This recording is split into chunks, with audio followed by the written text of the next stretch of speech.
ऐसे डायलॉग्स आपके राइटर रखते ही क्यों हैं किसी भी मूवीज में। अच्छा, बॉलीवुड ने एक वो अपना वतीरा ही बना लिया है कि कोई फिल्म अगर उनकी नहीं चल रही है, फ्लॉप पे फ्लॉप दे रहे हैं वो लोग, तो करते क्या है कि पाकिस्तान के खिलाफ कोई मूवी बना लेते हैं और थोड़े से पैसे बना के पाकिस्तान के नाम का वो अपना घर चला रहे होते हैं। एनीवे,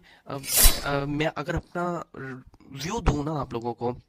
तो मेरे मेरे परसेप्शन के हिसाब से जो है ना,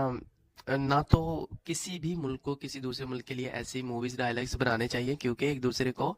जो है पीस का जो मैसेज देना चाहिए कि हम